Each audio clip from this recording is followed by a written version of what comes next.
ព្រះយេហូវ៉ានាំអេសេគៀលដាក់នៅវាលច្រកភ្នំមួយបង្ហាញឲ្យឃើញក្រុងឆ្អឹងសន្ធឹកគឺជារៀងត្រង់ដែលបានដេកស្លាប់បាត់ក្តីសង្ឃឹមគេថាព្រះដ៏ឧត្តមបានកាត់រូបគេចោលហើយការស្លាប់ជាឈ្នួលនៃការបែកចេញពួកគេលែងស្ដាប់ព្រះអង្គទៅថ្វាយបង្គំរូបព្រះខ្លែងខ្លាយគេចាញ់សង្គ្រាមបាត់ដីសន្យានារទេខ្ចាត់ខ្ចាយត្រូវសាំងដតី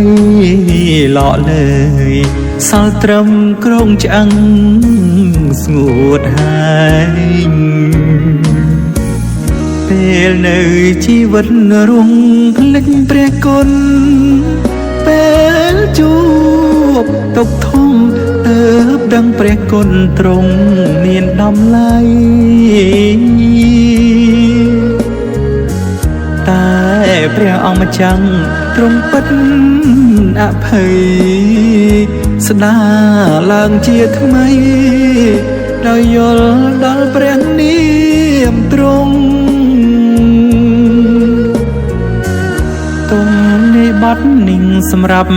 គ្រាចុងក្រោយ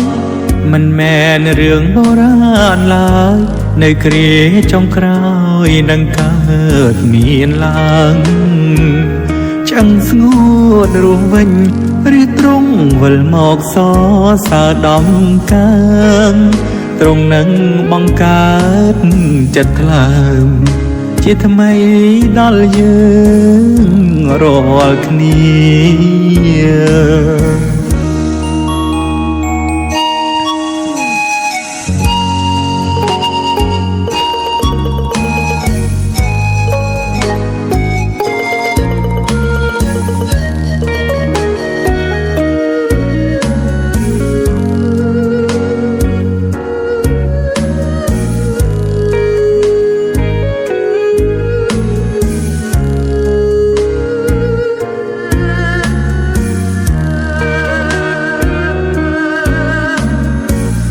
ពេលនៅជីវិតរងភ្លេចព្រះគុណ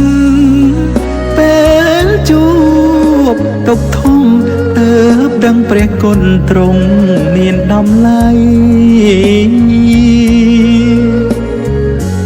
តែព្រះអង្គម្ចាស់ទ្រង់ពិតអភ័យស្ដារឡើងជាថ្មី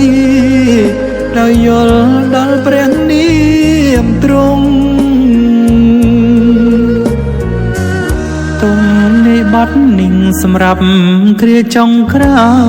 យមិនមែនរឿងបុរាណឡើយនៅគ្រាចុងក្រោយនឹងកើតមានឡើងឆ្អឹងស្ងួតរស់វិញរីទ្រង់វិលមកសរសើរដំកើងទ្រង់នឹងបង្កើតចិត្តថ្លើមជាថ្មីដល់យើងរាល់គ្នា